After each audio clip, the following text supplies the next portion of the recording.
This is Male Rights Activist Podcast, episode 105, where we focus on relationships, sports, and pop culture from a managed point of view.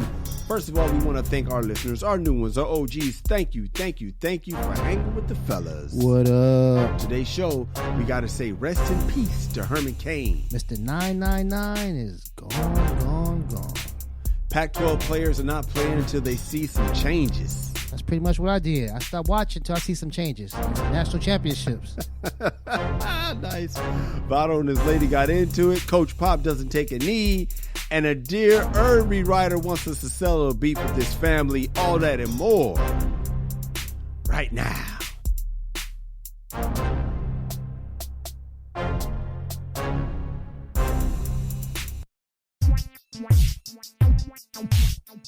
This is the MRA podcast with Kyle and Kamal, where men come to talk and women come to eavesdrop. I am Kyle. I am Kamal. And we are saving relationships one listener at a time. To start with the front page, rest in peace to Herman Cain. Come on, dog. Say it ain't so, bro. Say it ain't so. Brother goes to the Trump rally, ends up with the COVID, ends up dead. Bruh, you look and you're like, what the hell are you doing there, Herman Cain? Why are you at this Tulsa rally? And then next thing you know, they say he got COVID and he's dead. Come out. How'd you feel about him when you heard he had COVID?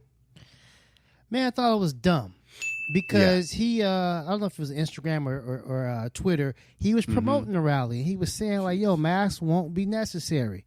They won't be mandatory. Yeah, so he was bigging up like, yo, you ain't got to wear a mask to come here, man. You know, and so it's like some cats just don't believe fat meat is greasy. They don't. And the thing about it is, honestly, man, and we're going to talk about this later, but, you know, because of the top, Trump. Yeah. And they're following this man who's not the brightest star in the galaxy. If you Google Trump and eclipse, when they said, do not stare at the eclipse, and he's looking up, like, he is a child who just happens to be 74 years old. He's a stubborn, spoiled child. And so he's not wearing a mask. So a lot of his followers won't wear a mask, even though, and here's the thing about it. They probably know better, but they can't contradict this man.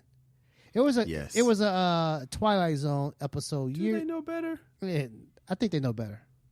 All right. I think they know better. Twilight Zone. It was a Twilight Zone episode, man, where this little boy, I guess he had mental powers, and so the whole family, the whole town was scared of him. And some strangers that came to the town, they're talking, and the little boy was like a telepath or some shit like that, but the whole town was scared of this little boy. And it's like whatever he said went. They never went against him and stuff like that. And the strangers like, why the fuck are they on this little boy's nuts so cold? And that's how I feel about the Trump thing. It's like why doesn't anybody just say, hey man, you wrong, dog? Yeah, bro. They just scared just of on the real, you wrong, dog. Right. And like, I'm sorry, you're wrong. Yeah, and here's the thing about it, man. I like Herman Cain. I actually liked Herman Cain. Man, we had so much fun with him on that episode, man. Yeah. He had the side piece. Right. He was running against Obama. You would think because I'm like this ultra liberal, I guess, and that I would dislike Herman Cain. I didn't really care for his politics, but to me, he seemed like a good dude. He was probably what I would want, or I expect a black Republican or a black conservative to be. He's like, look, man, I don't care about that race shit. I made it on my own merit, you know, and so I respect that. He's not one of these people who try to denigrate other black people, talk bad about the black community and all that stuff to curry favor with like white races. He's was just Larry like Elder. He's not Larry. You know, he's not that. If you get her, I mean, if you got Herman Cain on like one of these shows, you get an interview, he's not going to be listing a bunch of negative black stats. Yeah. You know what I'm saying? Like Herman Cain is going to talk about his business and what he feels is best for the country. And I've always respected him. Plus, he had a good sense of humor. He's been on a few comedy shows and stuff like that, man. He seems like a genuinely good dude. Yeah, he did. Yeah, and so, I mean, I don't know him that well. So somebody, I don't need to get tweeted like, no, he did this. Exactly. But his public persona, he seemed like to me he's a good dude. I never disliked him. He never said anything sideways. I thought like, man, why the hell he say some shit like that? Mm-hmm. You know, like Ben Carson, who says a lot of shit that's like, what the fuck is Ben Carson talking about? Bro. Come on, Ben. Herman Cain seemed like a good dude, man. He seemed like he came from a loving family. His kids and his wife, they all loved him, and so I'm sure he will be missed. And where's the MRA flag? Where's it flying? It's still at half mast, Kamal. Yes. Until after this episode drops. So I'm going to say this, man. Shout out to Herman Cain, man. Still with his wife, by the way. I got to give her props for that. But hang around through the side piece drama. It's still the same woman, right? I believe so, yeah. All right, man. Shouts out to Mrs. Cain, who made it all the way till death do they part. When we come back, we have some feedback. And later in the show, we will hear from a guy who operated. Actually, most of these guys are actually in pre-nut mode when they talk about what they did. This guy actually was in post-nut mode for the first time in his life, and we have his story here. What did he do? We will let you know. Or what he didn't do. It's the MRA Podcast. Hey, what's up, guys? I sure hope you're enjoying the show. If you like it, I invite you to go to our website, themrapodcast.com, and catch up on over 100 episodes that we have in store for you. You ain't working, you might as well check us out. And if you want some more, go over to The World According to Cheryl and check me out on Cheryl Underwood's podcast. We post content there every single day. We have her normal radio show labeled SUR, and then the Cheryl Underwood podcast, where we get into her personal business every Friday. Then on the weekends, we have the specialty shows that range from Late Night Cupcake to Auntie Cheryl's House Party to our gospel show, Spiritual Nourishment. You gotta check out The World According to Cheryl, even though I ain't on it. We got some feedback, homie. Do we now? Yes, man. This one comes from Clumsy from Daytona. That sounds like one of the Mexican gangster names. No disrespect, Clumsy, but Clumsy from Daytona. You said Kim can't leave Kanye because he's sick. I think that was you, Kamal. They have a similar rule in the NFL where they can't cut you if you're injured, but once you heal, you're gone. How you feel about that, Kamal? Yeah, I mean it's very, very similar rule, but I don't think I think that once Kanye's healed, I think she's not going anywhere. Oh, okay. Well, the status, baby, the status, man. You're not getting rid of Kanye. She's not getting rid of Kanye unless she can upgrade. And her reputation, that's not happening right now. Right, that reputation is a cold one, man. Kanye's the best she can get, and the best she can get is damn good. Don't forget, fellas, your number one responsibility is to provide, and he has that on lock. If you can provide, you are the equivalent of a fine-ass chick with body. So please try to get your money right. What'd you say? And he also provides, attention. And for an attention-starving family, Kanye is perfect. That's funny, man. That's absolutely true. This one comes from Dr. Buddy. He said, I know you said people can help with the podcast by telling a friend. I've shared the podcast with so many people. I would like to do more than just that if possible. How can I help? Man, Kamal, man, for somebody to just say, how can I help? That's a great energy to have. Do you have any suggestions for Dr. Buddy? Well, I would say just keep telling people, man, post stuff if you're on social media, anything that grabs your attention, man, post that, quote us. Yeah. I say, hey, man, we love when we get ideas from the listeners, man. Hey, y'all should talk about this. We get articles from listeners all the time. Please. A lot of times we get y'all better be talking about such and such. So yeah, anything you want to do in that realm is always appreciated as well. He sent more stuff, but I didn't get to all of it right now. I got to get back to him. I haven't looked at the whole Instagram message. I pulled a Kamal, man. See how I just tried to throw you under the bus, man? That's good, man. That's dirty, bro. That's whack. Flag on the play on Kyle Irving. Flag on the play. 10-yard penalty against myself. When we come back, a guy who operated in post-nut mode for the first time in his life. Hear what he did or did not do. It is the MRA Podcast. According to Webster's dictionary, being in post-nut mode is when you have a clear mind and you can make sound decisions as if you just busted a nut. Yeah, I don't know if Webster actually said that. No, he didn't. But our listener Big Easy Q told us all about it and we can relate. Women, men. So listen, if you have a story of when you did something foolish. In pre-nut mode. Yeah, something really dumb. Maybe it was top grime. Especially something in pre-nut mode you don't want nobody to know about. Hit us up and we'll tell the world. We can all laugh at your expense and hopefully you'll learn learn from your mistakes. Aristotle once said, the results of pre-nut mode is the best teacher. I think he said some shit like that. Send us your stories at dearirby@themrapodcast.com. That's dearirby@themrapodcast.com. And now it's time for a post-nut mode story, only on the MRA Podcast. All right, this guy says, my wife and I have been going through a bit of a rough patch lately. Last week was our second anniversary, and even though she knew I had to be out of town on business and signed off on the trip, she still gave me major attitude that I was not there on that special day. I sort of swept it under the rug, but it all came to a head today when we both had to go to the dentist.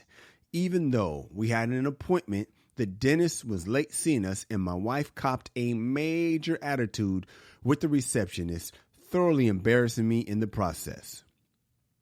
I tried to explain that we were both inconvenienced, yet I was being civil, and she could choose to do the same. She then turned on me, complaining that I never take her side. Oh, I've heard that one before come out. Oh, yeah. She proceeded to throw a full-on tantrum in public. I have friends that deal with women like this because they are pushovers, but that is not me in any way, shape, or form. I don't take no shit, if you know what I mean, which is why I wanted to write to you, because today marks some major progress. I remember hearing that guy on your show was tempted to tell a relative about herself, but he refrained, and he was glad he did. I don't listen to all of your podcast episodes, but I distinctly remember that guy and thought about him when I managed to not cuss my wife out. I wanted to, but I stepped away to calm down. Our marriage counselor has been trying to teach me that I need to reassure her that we are fine when we get into it, even though I am disappointed. I have to reassure her, and I've never been able to do this until today. It's the first time I can remember taking a breath, seeing past my current anger, and loving her through the drama. It kind of felt like I was operating in post-nut mode, even though I didn't bust a nut to get there. Does it still count? LOL. Thanks for the work you do, gentlemen. Troy in San Antonio. Come out. Does it still count? Was he in post-nut mode? Hell no. Hey, listen, man. I look forward to these post-nut mode stories, man. Dudes making horny mistakes. This was not one of them. Now, I enjoyed the story, but it's not post-nut. And here's the thing about it, man. When the man said, I don't listen to all your episodes, listen to all the episodes, you would have gotten the pattern. Troy, you would have noticed, okay, I got to tell some wild story, baby. Yeah, man, you got a hard act to follow, man. We got some wild boys and young ladies emailing this show, telling us these stories, man. But I am happy that he didn't go there.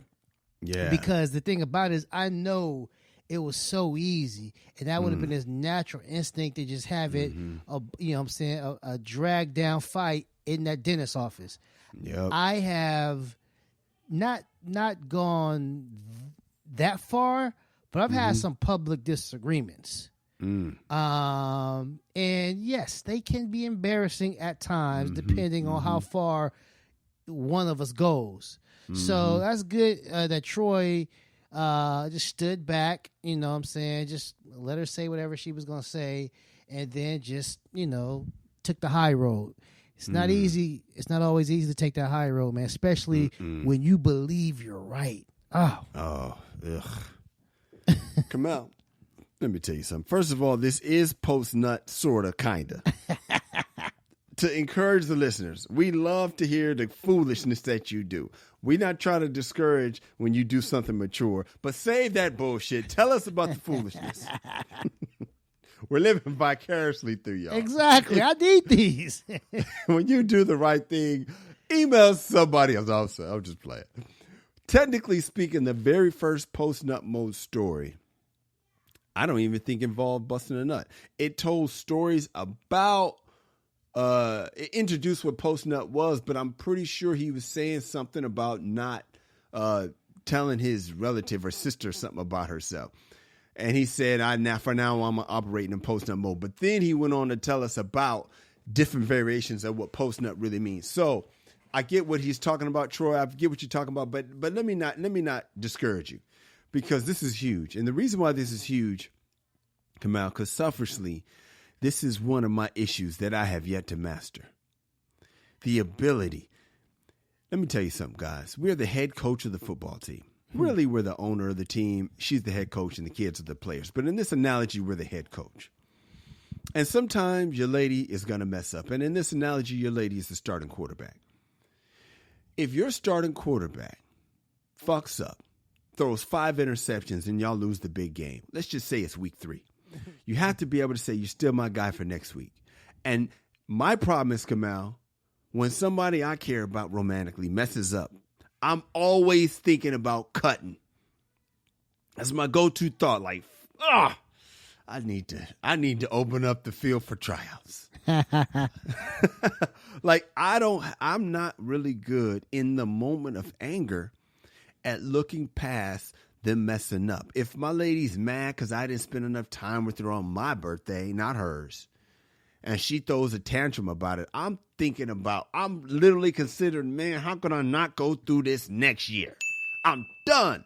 Of course, I calm down later. You know what I mean? Yeah. It's like the R. Kelly song when he says, I don't mean it. Come out. Can you relate? Yeah. My problem is. What is it? Being the coach and your quarterback throws the 5 picks. After the game in the press conference, I have a hard time not saying I still stick with my guy. I'm rolling with my guy next week. All 5 of those was not his fault.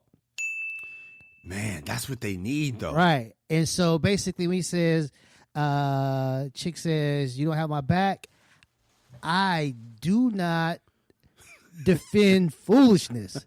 And I probably have to. I need to start. You're supposed to. Exactly.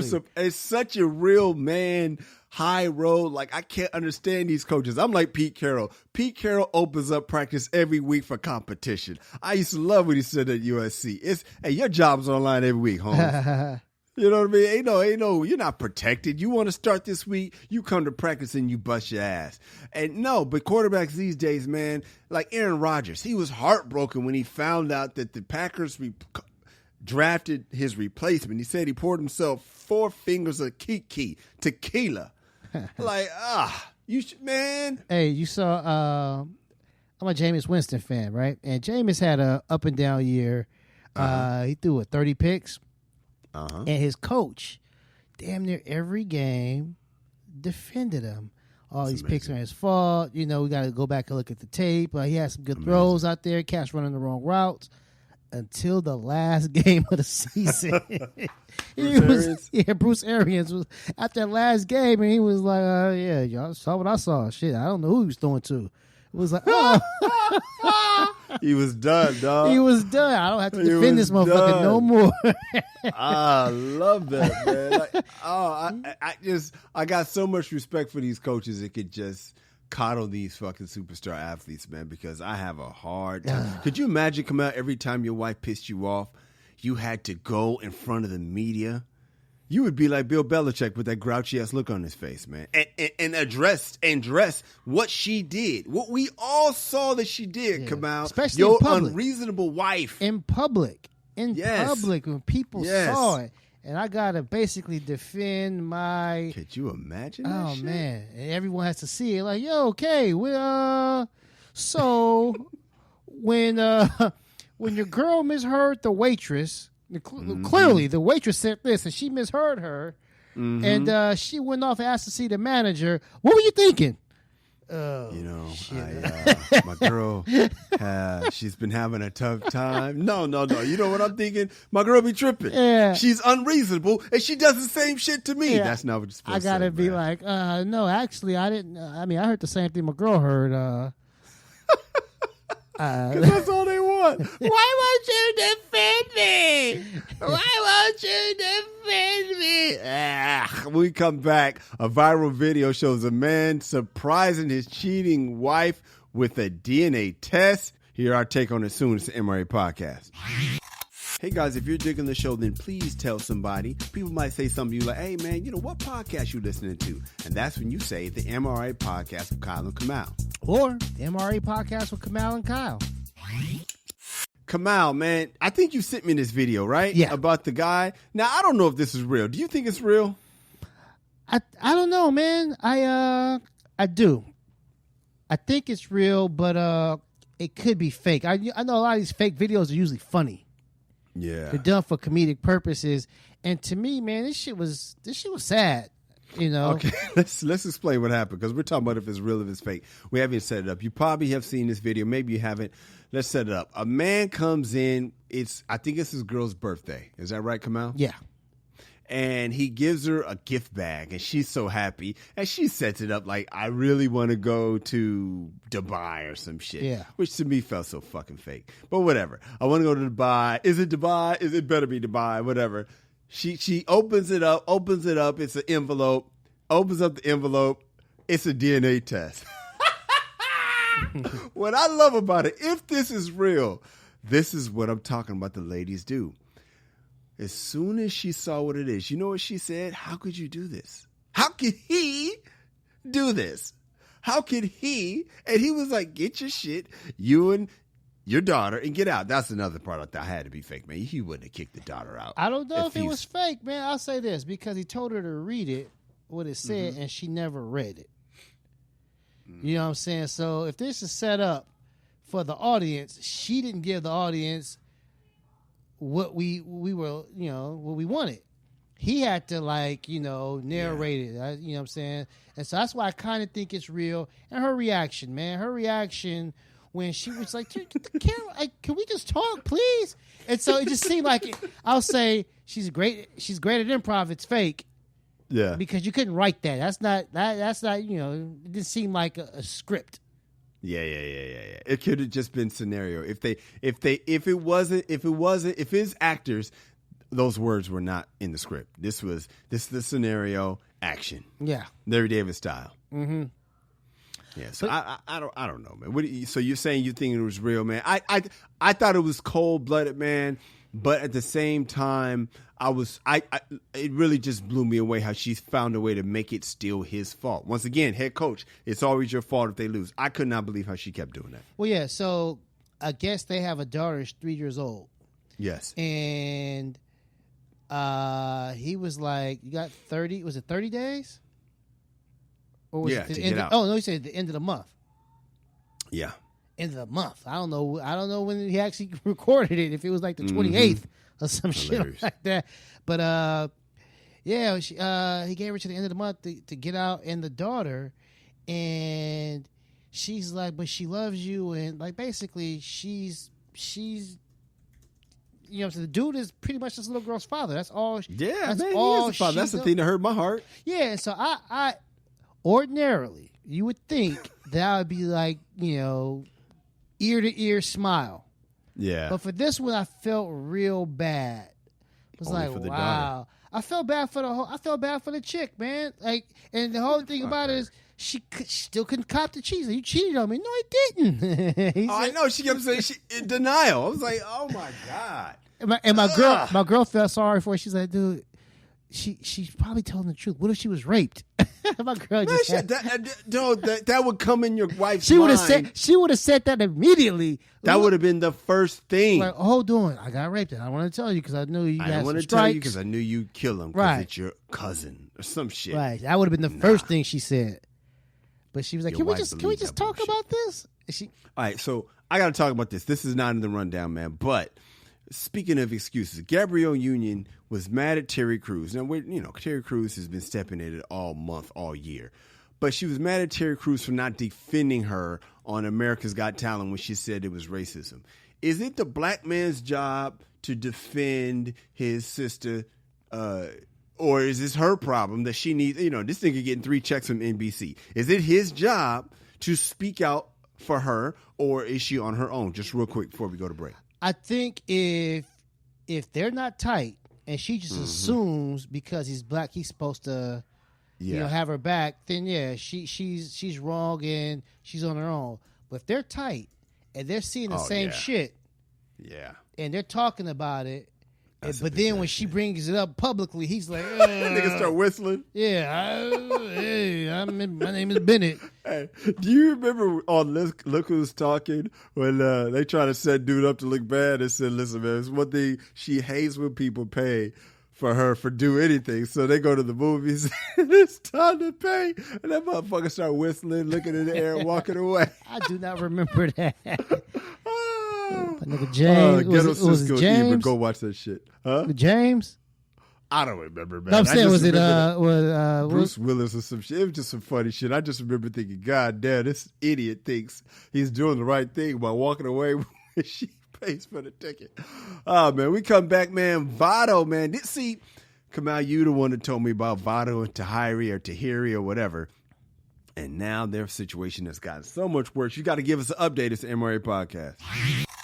Hey guys and gals, if you're enjoying the show, let someone know. Whatever app you're listening on, please subscribe, give us 5 stars, and leave a positive comment. And why wouldn't you give us 5 stars and a positive comment? We're great. Yes, we are. This helps our placement so that other people can enjoy the show as well. And why wouldn't they? We're great. All right, Kamal.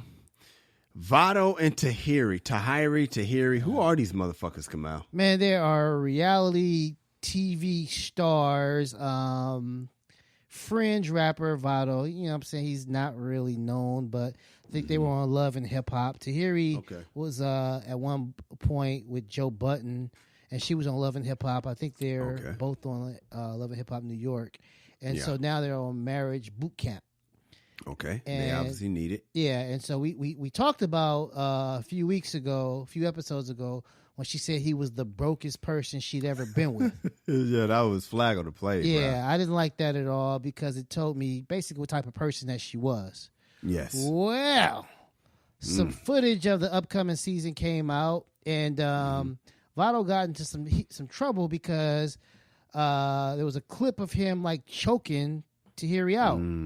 Eesh, that's not good. No, it's not good. It was terrible, and he called a lot of hell. And they were like, "Well, she said he was the brokest person." It was like, that's not good enough. You never put hands on the woman, and he caught hell for it. Yeah. And then another video was released maybe a day later that showed the moments that led up to him putting hands on her. And if you guys, if you look at this video, it is probably the most disrespectful shit I've seen a woman do to a man. She's berating him, and then she's about maybe 4 or 5 feet away from him. She picks up 2 apples and Nolan Ryans them shits right in his head, his face, and walks out talking shit. In front of everybody. It's like one of those, we're all sitting around like a little powwow. Yeah. We just sitting around I'm with my girl, you with your girl, he's with his girl, the crew, everybody's booed up. And they got the cameras rolling, and she looked like Randy Johnson on this one. Wow. She chucked those apples at his head full speed. And so then you go back and you look at the choking thing, because he says like, you throwing apples at me or something like that. Nah, that makes sense. It makes a lot of sense. And then what it looks like, it didn't look like a choke, but it definitely looked like one of those grab by the collar type, 2 hands on the collar. Right. That type of deal. Not hands on the neck, but I mean, you know how it is. It's what we don't want to do, especially being the MRA podcast, is come off like we are condoning and supporting domestic violence, which we are not. No. All right. No, not at all. But since this is the MRA podcast, we talking to the fellas. Listen to Troy in San Antonio. He had to check the hell out of his woman at the dentist for a public display of embarrassment. All right, guys, now it's time for the lesson of the day. This is what sucks about your woman tripping. It's never about what she's tripping about. If whatever she's bitching about, she ain't mad about that. She mad about some other shit. And unfortunately, because her lack of communication skills, which is probably somehow going to be your fault, you don't listen or shit you did to her or blah, blah, blah, she going to blame it on you. But the long story long is she is not going to tell you what the problem is, but she is going to snap. So when this woman is throwing apples at my dude, what she's saying is, please get off your ass and write a hit. That's what she's saying. You know what? Get off your... What? I'm sorry to cut you off, Kyle. Go ahead. I think you're wrong on this one. Help me out. I think she knows exactly what you're doing. And it's like, I need you to write a hit. She knows he can't write a hit. She needs to create the drama. I need to be Nene Leakes. I need my own show. You being on here, it's not going to be Ice and Coco because you ain't Ice. You know what I'm saying? That's been established. I tried to talk a little shit. You the brokest dude. I am trying to create drama because I am used to some shit in my adult life. I need to maintain that. Just us having a happy marriage, that shit ain't going to fly because I know you're not going to write no hit. And I'm going to get a little older and stuff like that. I'm a, you know, after a while, I'm going to be off these Love and Hip Hop shows.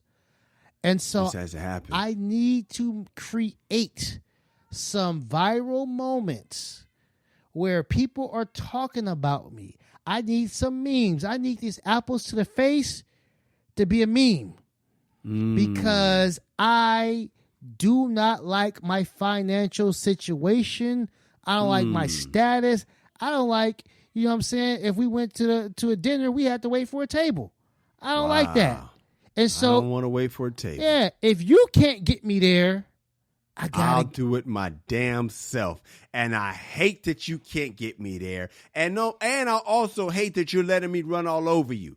I hate you. It's your fault. It's your fault that I have to wait for a table. It's your damn fault. So I'm throwing all these apples at your head to try to wake you up until you can make me as famous as I want to be, because I want to be on the red table. Yeah. We come back, man. We have a salute to the awesome woman of the week from a classic song I've never heard in my life. And later in the show, college football may be changed forever. Find out how with the MRA Podcast. You listen to us, but Kamal and I want you to know that we listen to you too. Even if we don't always respond to your tweets in a timely manner. I love how you say we, man. So if you have some feedback, maybe you agree. Maybe you disagree. Or maybe you just want to tell us how much you love the show, or that you want to testify about how we specifically helped you out. Or maybe you just want to tell Kamal how he was right or wrong. But mostly right. Whatever you want to tell us, hit us on our social. I'm at Kyle Irby. I'm at Angry Kamal. Hit us up and you just might hear your comment on the air. Promise. We'll be gentle. Kamal, you ever heard this song in your life, dog? No. I've never heard of this song. It's an album cut. Even though it's from a legend. Go ahead. It's an album cut. This ain't a single. And no, this is not a single, man. This is from Mary Wells. What is Mary Wells? Is that Two Lovers? Mary Wells. Yeah. Mary, what's her biggest hit? Because now I'm thinking, wait a minute. Mary Wells, she's a great, oh, my guy. Yeah. Nothing you could do for my guy. My guy. She's, oh, man, that's a great woman cut right there, right? Yeah. Who sings Two Lovers and I Ain't Ashamed? I better not be Mary Wells. I think, is that Martha Reeves or it better not be Mary Wells? It's Mary Wells. Damn it, Mary. Mary's about to be my girl. She got my guy. She got nothing but then this damn Two Lovers and I Ain't Ashamed. But wait a minute. You know what I heard? What's up? My wife actually told me this. Because one day I was trying to advocate for having two women, and she said that Two Lovers is actually about the same guy. I'd have to read that. I might as well read it right now. I've got two. Yeah. Nah, that ain't the same guy. Yeah. All right, hold on. Well, I've got two lovers, and I ain't ashamed. Two lovers, I love him just the same. Let me tell you about my first lover. He's sweet and kind. He's mine all mine. He treats me good like a lover should, and makes me love him. I really love him. I love him so, and I do everything I can to let him know. But I've got two lovers, I ain't ashamed, blah, blah, blah. All right, let me tell you about my other lover. Well, you know, he treats me bad, makes me sad, makes me cry, but still I can't deny that I love him. That's the same nigga. Huh? Same dude. Yep. See? I do love this Mary Wells woman. All right. Yep. You picked that up real quick, didn't you? Yep. That I love him. I really love him. Blah, blah, blah, blah, blah. Darling, well, don't you know that I can tell whenever I look at you that you think I'm untrue because I say that I love too, but I really do because you're a split personality. How come I never noticed that lyric? I don't know. You're a split personality. Yeah. Do you remember that word? Do you remember that part? No. And then she says it. In reality, both of them are you. Man, damn it, Mary is my girl again. Okay, so Mary's not, all right, Mary's cool. So Mary has that song. She's got my guy. Man, and Mary's a cutie pie. All right, so she made this song called Your Old Standby. Standing ovation for Mary Wells. Let me tell you what the lyrics, y'all. She says, she left you last night, and today you called me on the phone. Asked me if you could come over because you didn't want to be alone. I'm ready for some shade come out. It feels like it's coming, right? Mm-hmm. So you want me to stand in for her and be the love of your next act. But this time, I played the part so well, there'll be no need for her coming back. Oh! 3-pointer for Mary Wells. You know that I'm your old standby. You know that you can call on me. I know the part so well that you can hardly tell that she's left you in misery. I know you only called me because you needed company. This is when I'm getting nervous. When they say that, I know you only called because you needed company. Bad news is usually coming, Cabal. But then she says, because once again, she left you in your heart in misery. But I don't want to be your old standby. I want to be with you permanently. I'm going to play the part from the depths of my heart, and you won't need nobody but me. Mary, we love you. Shouts out to Mary Wells. When we come back, college football could be changed forever as the Pac-10 players are saying they're not playing, that things don't change. We got to break this down. It's the MRA Podcast. Guys, I have a comedy album. It's called Be a Man at All Times, and it's on, what's it on? Oh, Spotify, iTunes, or wherever you stream your content. It's a damn good comedy album. I appreciate that, man. There's stand-up on there. Kamal and I wrote a whodunit mystery called The Case of the Missing Balls. That's on there. Based on a true story. Check out the album. Show your boy some support. And you can buy it on iTunes. Keyword buy it. Stop streaming. All right, Kamal, man. College football might be changing forever because, you know, when your girl gives you the ultimatum, and I'm sure you've heard this one before, if you don't marry me, I'm done.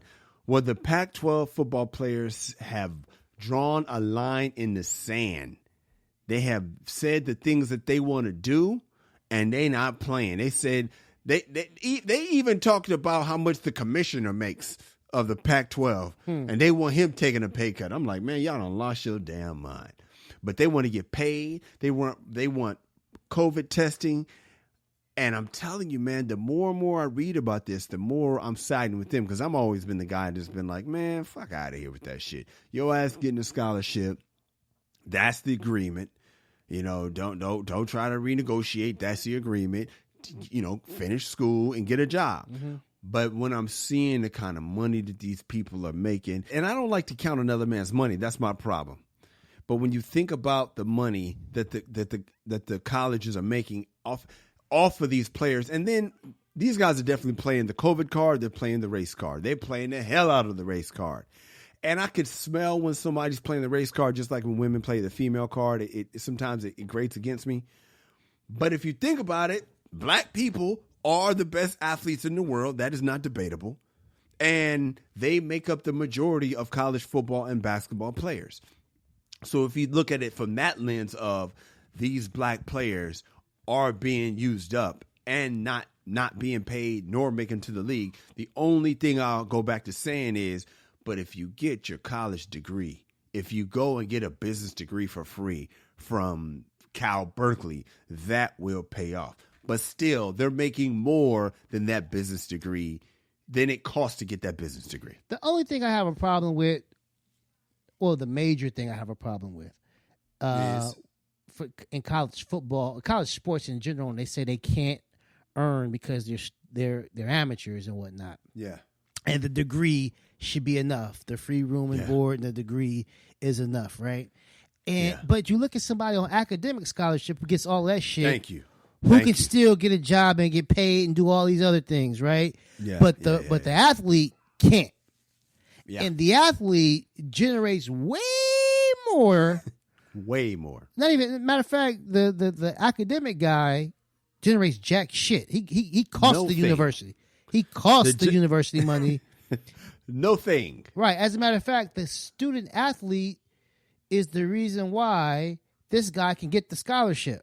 He provides the revenue for the academic scholarship, but the academic scholarship can make some money.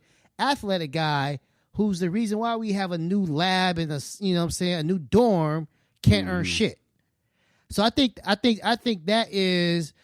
that's like when they talk about slavery, and I don't like to use that term, but that's like, yo, we working you and we're getting all the benefits. You're taking care of this entire institution. Yes. And you get the same as an academic scholarship guy, the free room and board and the and the free tuition. Let me not poo-poo on the academic scholarship guy. Because I'm not. I talk about my mom on the show all the time. My mom, full ride scholarship to UCLA on straight academics, which I'm impressed with, right? Around the same time, little after Lou Alcindor, Kareem Abdul-Jabbar. But my mama knows, and mama, I know you know this, that Kareem brought in way more money than you did. I mean, but nobody's paying money to see to see your mom take a history test. Hey, man, that's my mom be talking about. I'm just saying. Nobody's paying money to see students. No, you're right. Yeah, you're right, man. And the thing about it is, man, like you say, you don't count another man's money. You don't like to. I don't like to count any man's money, but I'll count the corporation's money. I'll count the institution's money, and we just take this shit for granted that college football or college basketball is on TV. We take for granted that they got a Pac-10 channel or whatever. We just take that for granted. It's like, dudes, they have their own channels, ads and stuff like that, Doritos commercials and Budweiser. They're generating so much money. You go to a football game, not only are they buy tickets, but half the stadium's got jerseys. Mm-hmm. You know what I'm saying? So they generate billions of dollars. Mm-hmm. And I mean, they said that the Pac-10 alone, every player brings in meal ticket a year. Just each player generates that, right? And so not the whole, and there's a lot of players. And so I understand it's a very difficult problem to solve. Absolutely. But that's why these guys get the big bucks. That's why these people go to school for it. They can figure this shit out. I can't, because what about mid-majors? What about, a school who's got a football program who don't generate shit? They have no TV contracts. They never come on TV, and the team sucks. You know what I'm saying? And so are they supposed to get paid too? Is it going to be like the United States of America where California pretty much funds Mississippi? How, and what do HBCUs do? Because now it's going to be even harder. Because one of the things they're pointing out is that the white man's getting rich off these black athletes from the hood. And unless you're going to an HBCU, for the most part, you're going to put money into a white school with white professors and blah, blah, blah, blah, blah, blah, blah. So unless you're deciding, you know what, I'm going to go down and play for Southern in Baton Rouge, Louisiana, and play against, I'm going to tell my rival to go play at Grambling so I can give it to him another year, another 3-4 years.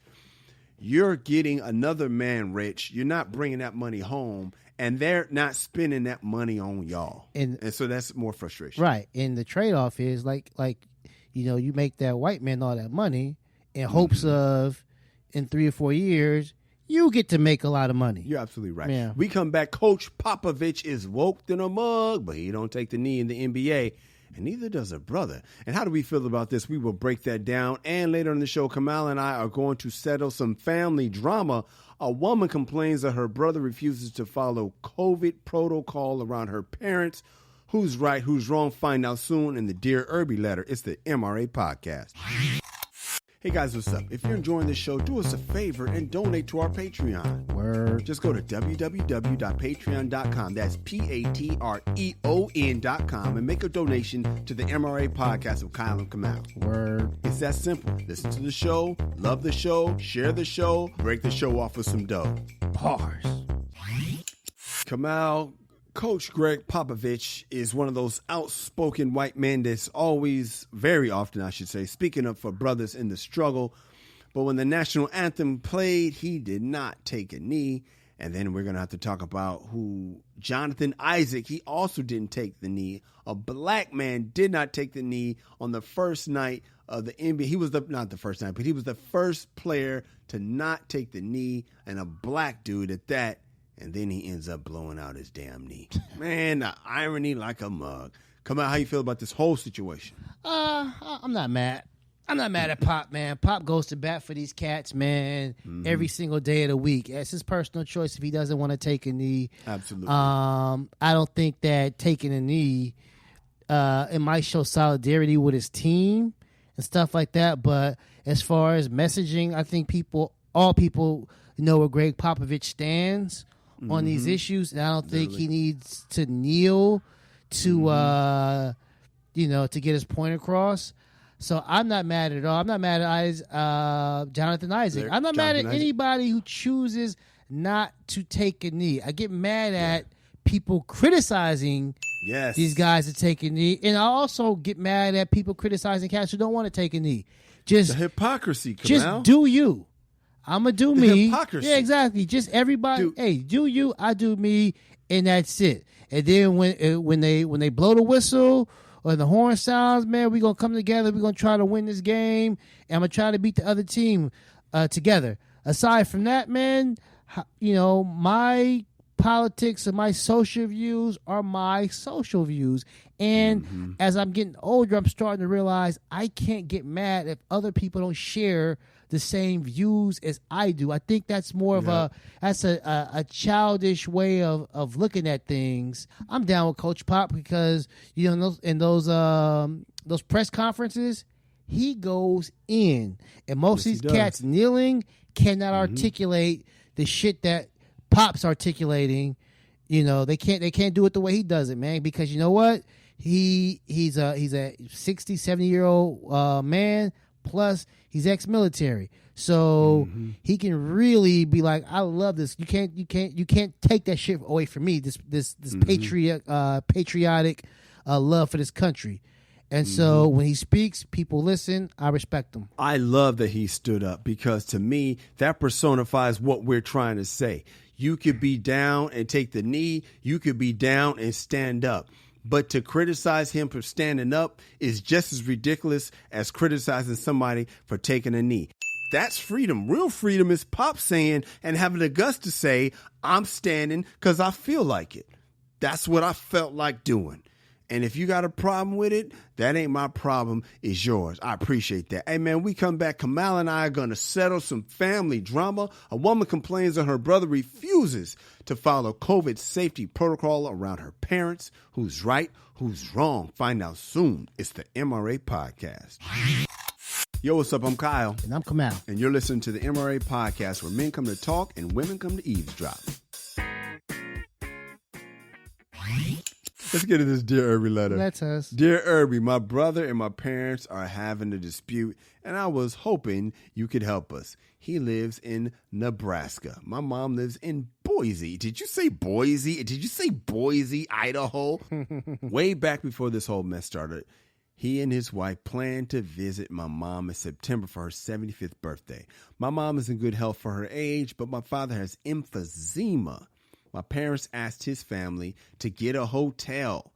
This upset my brother because he does not believe in what he thinks is the liberal media's solution to the virus. My brother's wife refuses to wear a mask, and they won't put a mask on their children. My parents have a really big house, and in his mind, there is more than enough room for he, his wife, and their 3 children. Should my parents ask him to get a hotel if they have plenty of room to distance? Who's right? Who's wrong? My brother relented.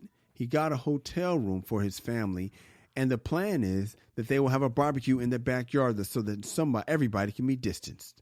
Because of my dad's condition, he is going to stay in the house. My mother asked my brother to keep the kids outside the whole time unless they need to pee. This made my brother even more upset. My brother said his kids are wild and may just want to go in to see their grandfather, so they need to be able to go inside. Who's right? Who's wrong? Also, when my mother asked his wife to wear a mask, my brother told her that his wife refuses to wear one, and so she is going to visit some of her friends and skip my parents' house. Can one of you explain his point of view? Because I can't for the life of me understand why he won't check his wife and tell her and their children to wear a mask for the sake of his mother's health or his father. Should I call him and tell him to grow a pair? Who's right? Who's wrong? Thank you guys. I can't wait to hear if you're on my side or my brat brother.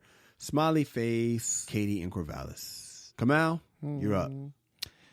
Well, first of all, Katie, you said he should wear a mask for the sake of his mother's health or his father. Mm-hmm. Trump is his daddy. Donald Trump is your brother's daddy at this present time. I am so glad that myself, my parents, my siblings, we're pretty much all on the same page politically. Because they say, man, you know, like politics will tear some families up, man. There's families beefing over in the Civil War. He's fighting against each other and shit like that, man. I am so glad that we are all pretty much on the same page, you know. And so, because I can't imagine somebody raising me or me growing up with somebody, you know, in diapers together and you know, just all of that stuff, that history, and then beefing because I think this guy is better for the country and you think this guy is better. Yeah. Motherfuckers we ain't never met before. We probably ain't gonna never met. And, never. You know, motherfuckers wouldn't spit on us if we was on fire, if they did see us. And so I'm so glad. But the thing about it is, man, we talked about in the earlier segment, Kyle, these guys follow Donald Trump. If Donald Trump's talking bad about the media, then damn it, we don't trust the media. They trust this man. But here's the thing. They sent an email out to their supporters just today. The title of the email is Patriots Wear Face Masks. Hilarious. Katie, show your brother and his wife this. I guarantee they'll change their tune. I guarantee they'll start wearing masks. As a matter of fact, they'll start promoting the shit. And they'll start looking at all the times the quote-unquote liberals don't wear a mask. Because the fact of the matter is they are in a cult. The Trump thing is a bloody cult. If your father has emphysema and your brother refuses to socially distance, he is in a cult. He has chosen Jim Jones over his family. Wow. And his wife is probably the catalyst behind this. She's probably the one with the stronger opinion. She's like, I'm not even going to show up. You know, I think this is a problem that a lot of families are facing all throughout the nation. And it looks like the Trump campaign now is starting to promote masks, so at least the country could be on the same side. I guess hopefully this issue can be ironed out and people will be like, okay, well, at least we agree on this.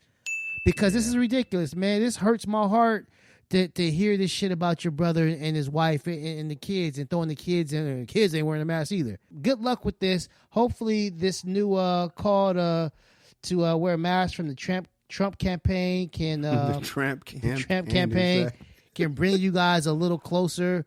But I don't see this getting any better anytime soon. I'm sorry about that, Katie. Hey man, we come back, I'm gonna weigh in. You need some advice in your relationship and can't afford a therapist? Yeah. Hit us up and we'll get you through this. We won't even charge you a copay. Exactly. The Dear Irby letter is our longest standing segment on the MRA, dating all the way back to the webisodes. This is where we truly save relationships one listener at a time. We've saved marriages. Encouraged divorce. Taught a guy how to please his woman. Encouraged divorce. Yeah, so hit us up for advice and we'll help you out. Send your emails to dearirby@themrapodcast.com. That is dearirby@themrapodcast.com. Kamal, this is one of those days where I didn't mean for there to be a theme, but there is. Going all the way back to Troy and San Antonio. going all the way back to that rapper who, roughed up his wife and lost merchandise deal with his jewelry partner because, he roughed her up, even though I'm sure she won't lose a deal for throwing those apples. But that's not the point. That dude, that rapper, whatever his name is, Vado let it get too far. If you putting hands on your wife, homie, unless you're one of those, woman beaters and there's no help for you. But if you're just a regular guy that snaps on her one day, it's because you let it get too far, bro, Ham. You let it go too far. My man in San Antonio, he's Troy in San Antonio. This is year 2. He's putting the check down, man. Don't be embarrassing me in no damn dentist office. Good job. Katie, your brother is losing it. He doesn't have control of his own house. He ain't got no respect in his house. You think you can walk up in my mama's house and disrespect her, bitch? You done lost your goddamn mind. Nigga, let me tell bitch. Remember I told you last week that me and the 8 kids went to my mom's house? We was all masked up, though. Mm-hmm.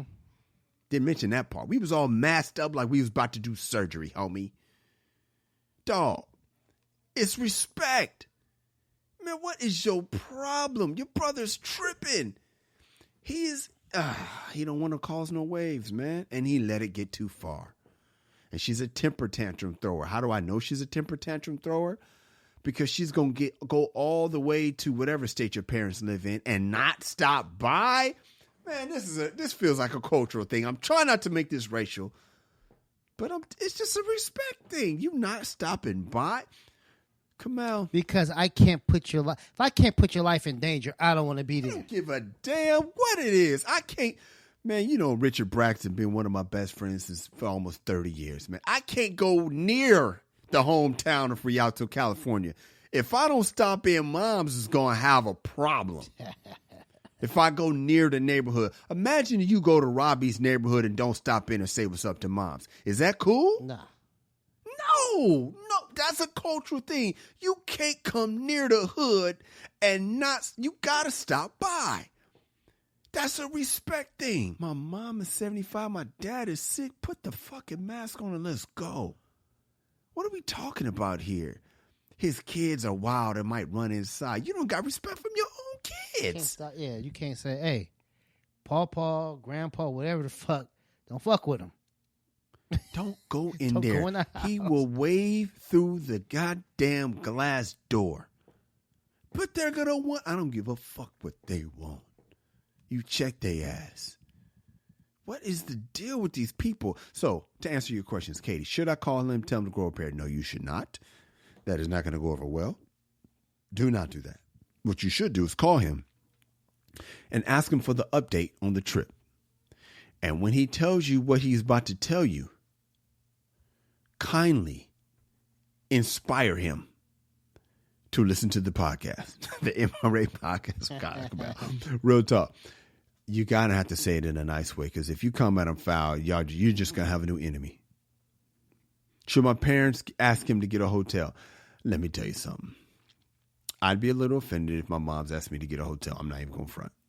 Last week, we was at the crib, man. Right around we went to my mom's birthday, to house on her birthday. We rocked the masks. It is what it is. If she said get a hotel, I would feel a certain kind of way. So I get what he's saying. The house is big, we can distance. But if mama says get a hotel, you get a hotel. Nigga, if you want to see the Paw around long enough to see so you can see your kids graduate from high school and whatnot, or come to their wedding, stay in the goddamn hotel until this shit's over. And talk to your wife, man. With all due respect, don't call her a bitch and don't fuss at her, but you need to start setting some boundaries, man, because she's gonna start throwing some fucking apples at you, my nigga, if you don't check her soon. Because she's gonna be so mad that you won't grow a pair, that the apples are coming for your head. Where can we find you? Twitter and Instagram at Angry Kamal. I am at Kyle Irby, KYLEERBY. At the MRA Podcast is the name of our website, where you can find us both. KyleIrby.com, that is my website. The MRApodcast.com, that is also where you can hear all 105 episodes. Ladies, we love you. Fellas, be a man at all times. Deuces. MRA.